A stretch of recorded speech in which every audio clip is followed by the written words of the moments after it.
Good morning, good afternoon, or possibly good evening. My name is Dale Mckay. I'm a senior technical marketing architect in the Network and Advanced Security Business Group here at VMware. For about the next 35 minutes, I would like to take you through our new offering, AWS support for VMware Carbon Black Workload. This offering extends our workload capabilities to native EC2 instances running in the AWS environment. I appreciate your time in watching this video, and thank you. All right, let's go ahead and get started. Here's our agenda. We're going to be going through a brief introduction. We'll also talk about AWS account management, including the onboarding process for those AWS accounts. We'll also talk about some prerequisites that will have to be met before you can begin that onboarding process. We'll see all this in a short demo, and then we'll move into inventory management. We'll do a short demo there. Then we'll take a look at the sensor install scripts. There are scripts available for Ansible, Chef, and Puppet, as well as shell scripts that we can utilize in the user data portion of a new EC2 instance.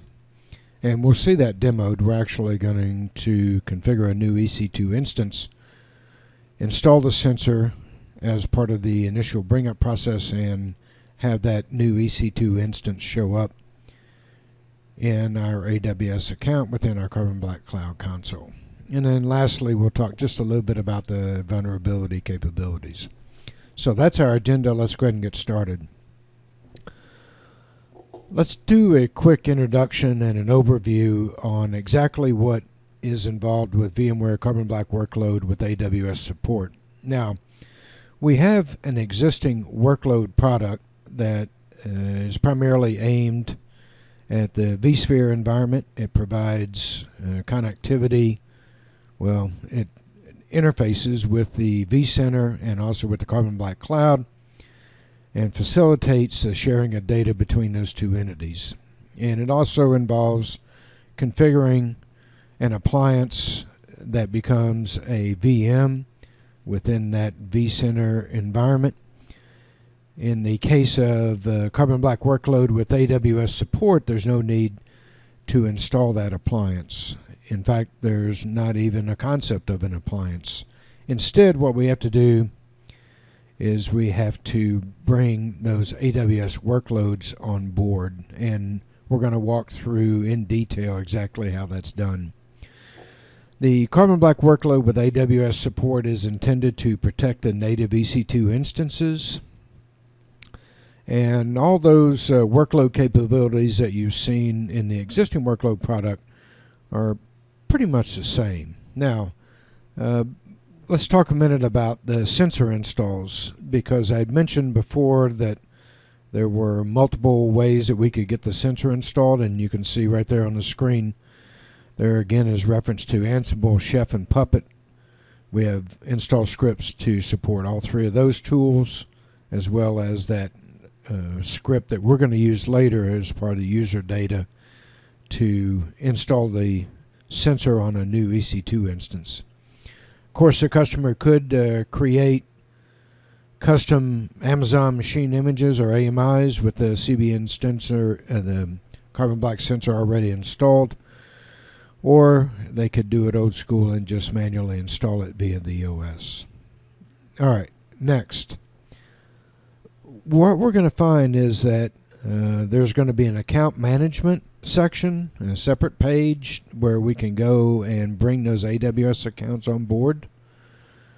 And when we do that, what we'll see is that we have the ability to add and delete accounts. We also the ability to add and delete regions. We're also going to look at the inventory management, and this provides for a very efficient inventory management. There's actually a separate tab for the AWS workloads. And underneath that tab, we'll have an enabled and a not enabled inventory view, as well as some new facets. And then there's a summary bar, and I'll point all this out during the demo. And then lastly, there's a vulnerability assessment for those native EC2 or AWS workloads. And we also provide an assessment for a new OS, which is Amazon Linux. So that's really an expanding of that vulnerability assessment capabilities that was part of the workload. So let's go take a look at the account management. And the first thing I want to convey to you is that it's a 3-step process to bring these AWS accounts into the Carbon Black Cloud environment. First, there's some prerequisites, and I'm going to talk to you about this, and then we have to go and create a role within the AWS account. We're going to walk through a very specific demo on how to do that. Once we've done that, then we can onboard that AWS account into our Carbon Black Cloud environment. And then lastly, we'll have to set up an eventing mechanism in the AWS account. And that eventing mechanism is actually setting up event stream and providing that API access to allow us to take note of those events as they happen. So let's take a look at some of these prerequisites. Now, I mentioned event stream before. You may or may not be familiar with event stream. It is a AWS service, and here are the prerequisites that have to be met in order for you to enable event stream. And you may be furiously writing these down or hoping that you can remember them. Actually, we've made it a little bit easier. And the one thing to keep in mind is that this script is going to be the last thing that's going to run. All right, so there's some other things you need to do ahead of time if you want to understand what it is that needs to be done. I'm going to show you where you can go and see these prerequisites again. But the one thing also that you need to keep in mind is the fact that the public cloud feature flag needs to be enabled for the particular Carbon Black org that you're dealing with in the Carbon Black Cloud console. All right. Now, where is it that I can see these prerequisites? If indeed my Carbon Black org is enabled with that public cloud flag, then I should have an AWS accounts underneath settings. If I click on that as if I was going to add an AWS account, right there by the event stream where it says learn more is where it will list out those prerequisites. All right, let's move on. The first thing that we need to do as part of the AWS account onboarding is we need to create a trust relationship between the customer's AWS account and the Carbon Black environment. And we're going to need to create a new IAM role within AWS and assign it specific permissions. And those permissions are actually a well-known access policy that's built in, so all we have to do is reference that permission policy. And that's going to provide a read-only communication between the Carbon Black cloud environment and the AWS account. It's really about a 5 to 6 step process. We're going to see all this in the demo in just a couple of minutes. But here's the high-level steps. We're going to create that IAM role, and we're going to use what's known as a custom trust policy. We're going to update that custom trust policy because the default doesn't have the information that we need in it. We're going to add that AWS well-known permissions policy of security audit. We'll give this new role a name and a description, and then we'll go and create the role. Now, there's a couple of data items, and I'll point these out during the demo, that we're going to want to track, like the Amazon resource name, that ARN, and also the external ID that we're going to configure as part of that custom trust policy.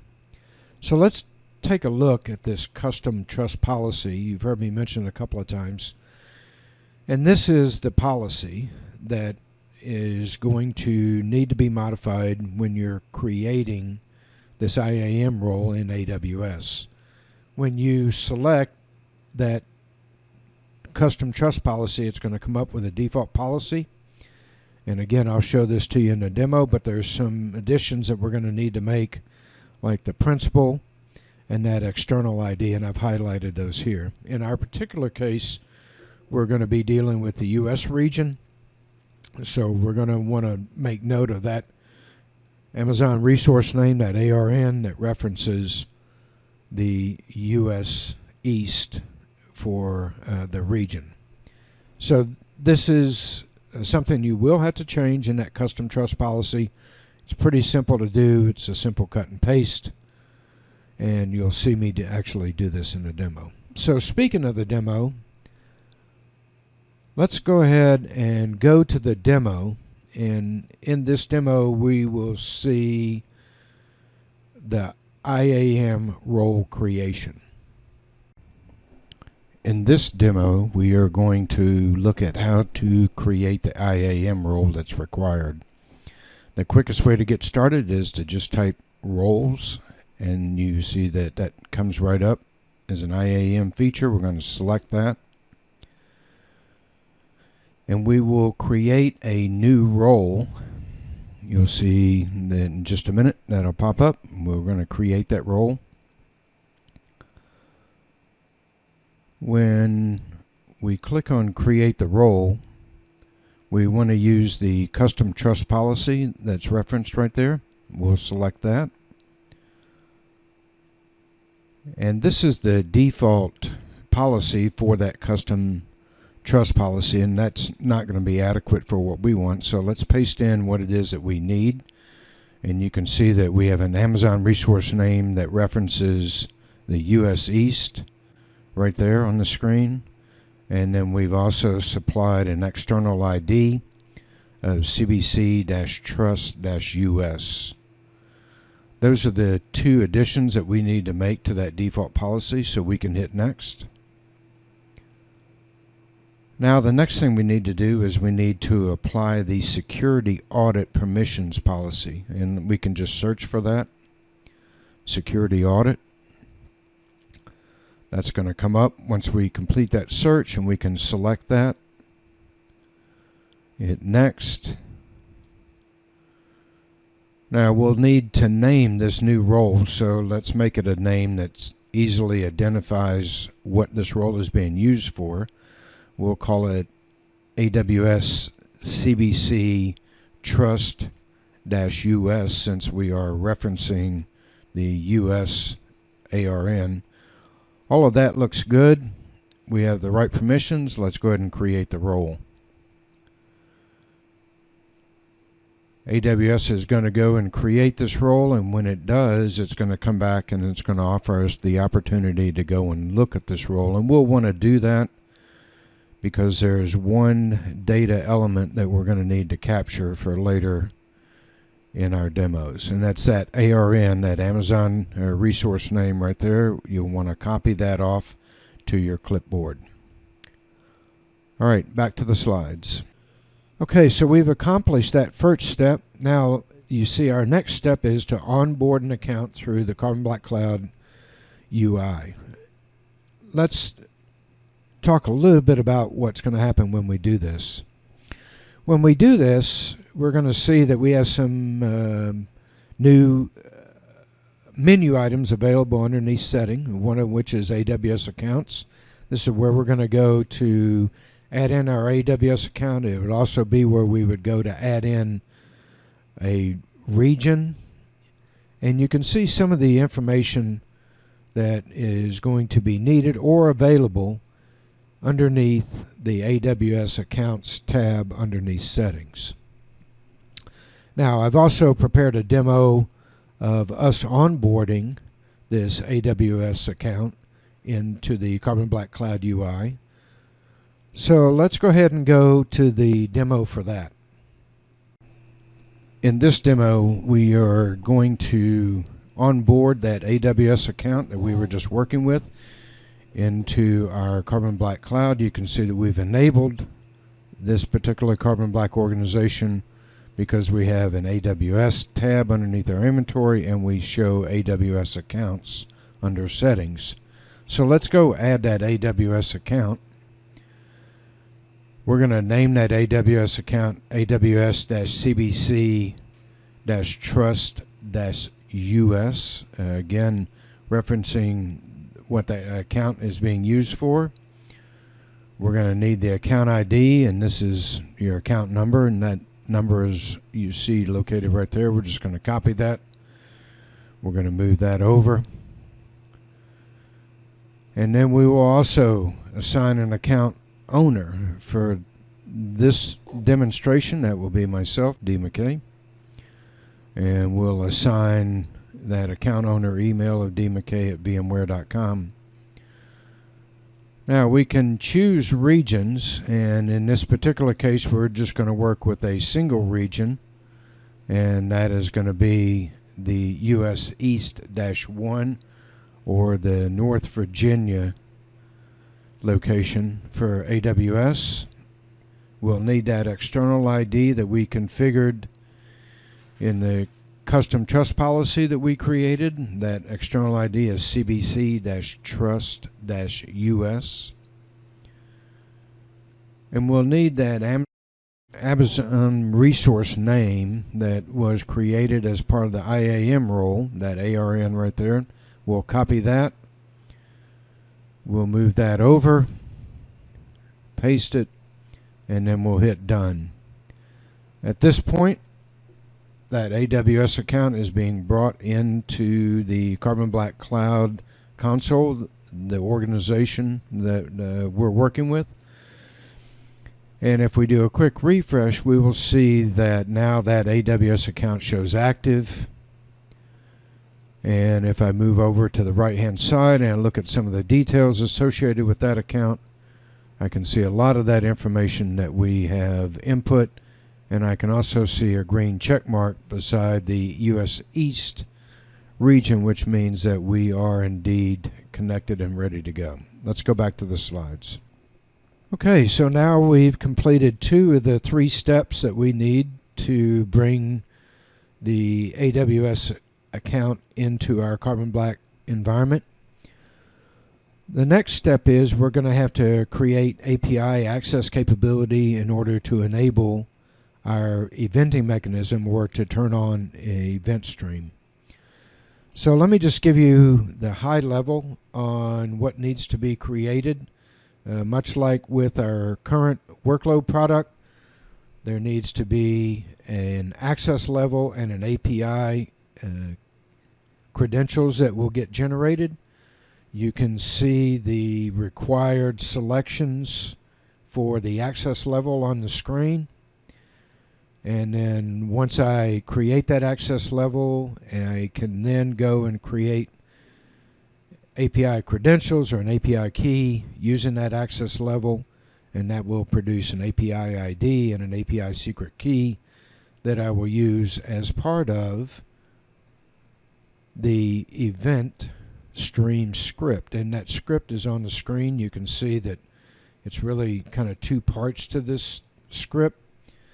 There's the part where we go and pull down the shell script from prod.cwp.carbonblack.io, and then we configure that script with information like our org key and the API credentials that I just mentioned, as well as the region. And again, I've put all this into a short demo, so let's go to the demo for this.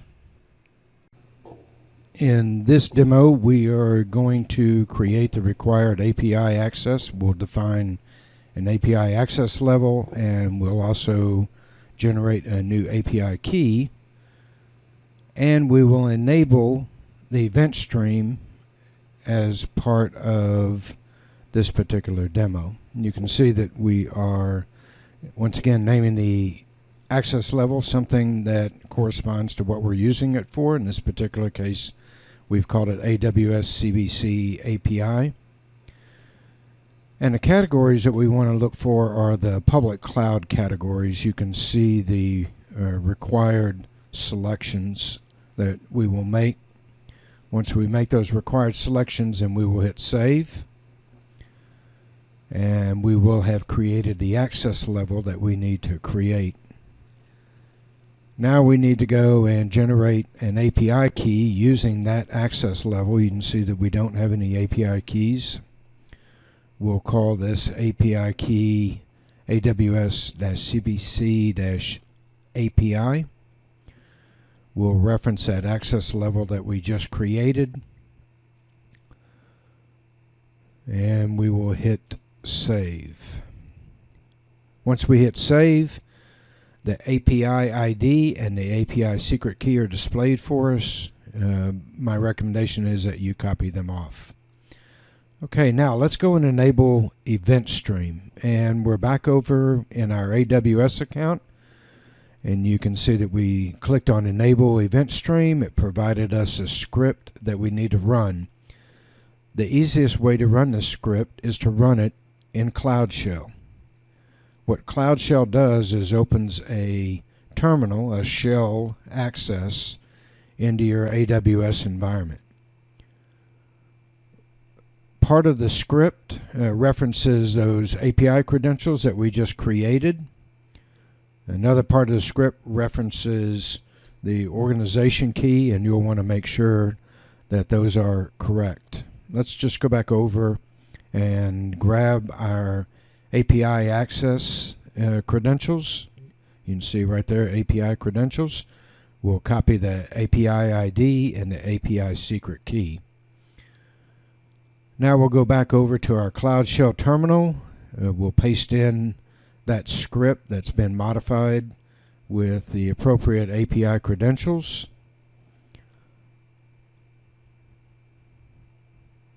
And you can see the appropriate credentials there, and also the inventory org key right there, that into MF value.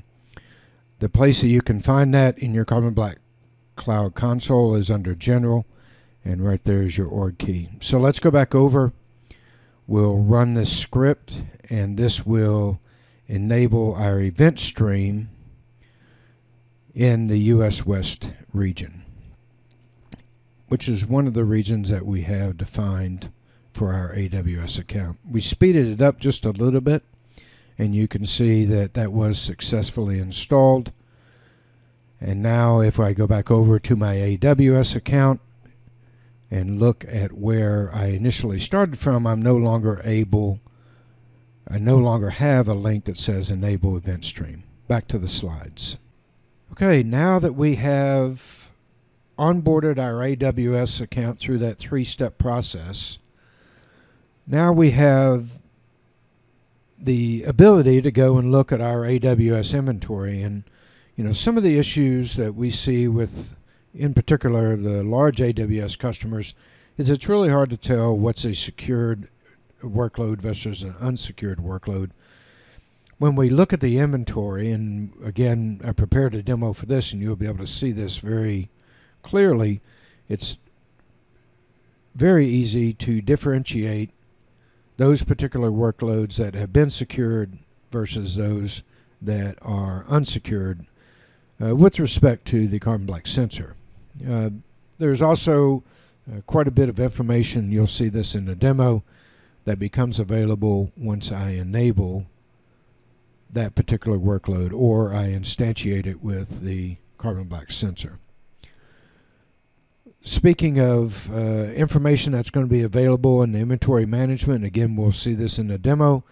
There's a summary bar, there's going to be an enabled, a not enabled, and you'll see that there's quite a bit of information that we're going to get, in particular with that enabled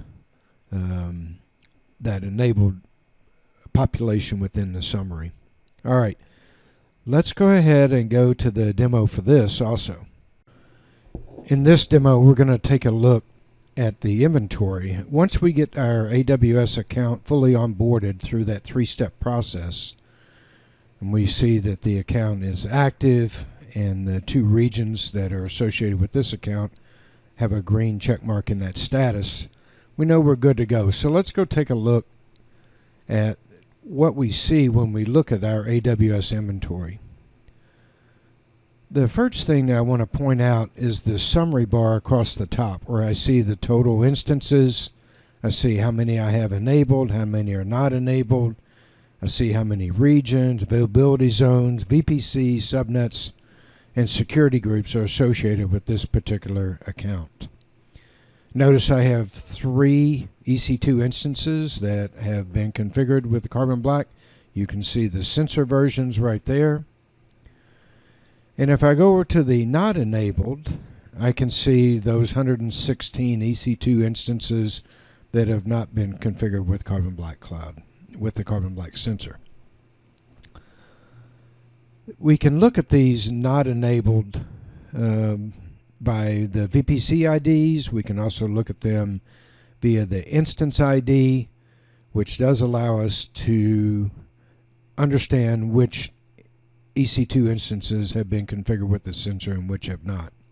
Let's look at some of the details that we can get when we look at one of the enabled EC2 instances. We can see things like the image name, the image ID. We can see both internal and external IPs. We can see the VPC ID. We can see the security group. Pretty rich in the detail that we can see. When I go over to the not enabled and I do the same thing, look at the details, you'll see that some of the details are missing there. More particularly related to the sensor being installed as opposed to not being installed. All right, let's go back to our slides. Okay, so we have enabled our AWS account. We have communication between the Carbon Black Cloud and the AWS account. We've taken a quick look at what our AWS inventory looks like, some of the information that we can see there. The next thing that we need to talk about is sensor install scripts. And I mentioned this at the beginning of the demonstration that we had install scripts for Ansible, Puppet, and Chef, as well as user data. And the reason we do this is because when you're dealing with a hyperscaler environments, most organizations are using some type of tool like Ansible, Chef, or Puppet to instantiate a lot of that cloud environment or that hyperscale environment. It also allows for quick onboarding. We have both Linux and a PowerShell user data script that can be run, can be incorporated with new EC2 instantiations. And that applies also to any auto-scaling group that you may have that's using the default AMIs for that auto-scaling group. We're going to go in depth into this. In fact, we're not only going to show where those scripts are and what those scripts look like, but we're actually going to use the Linux script to instantiate the sensor on a new EC2 instantiation, so that effectively as soon as that EC2 instance comes up, the sensor will become active and we will see that particular EC2 instance get registered in our enabled AWS environment within the Carbon Black Cloud console. So let's go ahead and jump into the demo for that. Now that we have successfully onboarded our AWS account through that 3-step process, and we've taken a look at the inventory, let's go look at the sensor install scripts that are available. Now, what we will find is that there are install scripts available for Ansible, Chef, and Puppet, popular tools in the hyperscaler environment. And we will also find that there is a script, both a PowerShell and a Linux shell script that we can run as part of user data when we instantiate a new EC2 instance. So we've begun downloading the install scripts. They come down as a zip file. Let's go unzip that file and see what's in it. And when we do, what we will find is that there's a README and there are 4 folders. You see them there, Ansible, Chef, and Puppet, along with the user data that I mentioned before. Now we're going to use the Linux script that's in that user data as part of instantiating a new EC2 instance and having that new EC2 instance come up with the sensor installed as part of its bring up process. So let's go and look very quickly at what that Linux shell script looks like. We've selected everything there. We'll copy it. And now let's go back over to our EC2 management console. We will launch a new instance, and we'll keep it simple for this demo. We'll use the Amazon Linux AMI. I'm going to want to name it, and again, we'll try and name this something that's relative to our demo. We'll call it AWS CBC Test Linux 3. And you can see that we will select the Amazon Linux AMI. And then we'll go all the way down to the bottom to the advanced details. And we'll take and paste that script into the user data field. That entire Linux shell script, we'll just paste it in right there. We'll go ahead, make sure that everything is correct for our EC2 instance, our new EC2 instance. Make sure that we have it named what we want it to be named. It is. And we will go ahead and launch the instance. At this point, AWS is creating this new EC2 VM for us. We can go into launch log. Everything looks good there. So let's just go and see if our new EC2 instance is up and running yet. If I do a refresh in my EC2 management console, we should see it come up as pending. And then shortly thereafter, it will move to a running state. Just another couple of seconds and it should move to a running state. Once it's in a running state, we can go, and it's now in that running state, we can now go and connect to it, essentially open a console to that particular EC2 instance. And we just want to go and verify that indeed the sensor was installed correctly and that it was successful in that install. So we're going to go take a look at the Carbon Black sensor install log on that particular new EC2 instance. And when I enter the command, what we will find is that at step 14, you can see it right there, step 14, successfully registered agent against the predictive security cloud. That's what we want to see. So now let's go back over to our Carbon Black Cloud console. We'll do a quick refresh. And at this point, we now have 4 enabled AWS EC2 instances as part of our AWS account on this particular Carbon Black Cloud org. You can see that that new instance is that top one. It joined our other 3 that we had for enabled. Take a quick note of the instance ID, DEBC8, and if we go over and look at the details, DEBC8. All right, back to our slides. Okay, so now we have successfully instantiated an EC2 instance with the sensor. We've seen that new EC2 instance be recognized and become part of the enabled population within the Carbon Black Cloud console. And lastly, the last thing we want to talk about is the vulnerability assessment that's going to be available to those native EC2 instances. Now, much like we had with the existing Workload product, there is a vulnerability capability, but we've expanded it out and we've added support for Amazon Linux.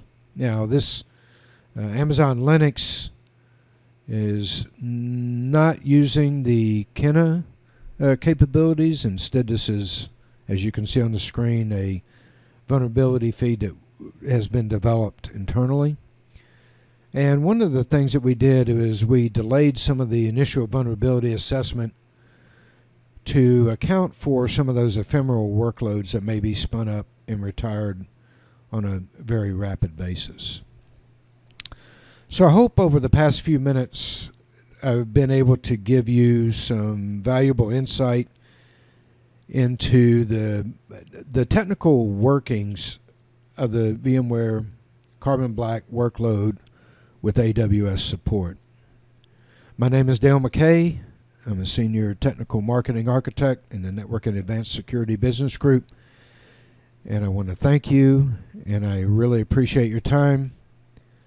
And I hope you find this presentation very useful. Thank you again.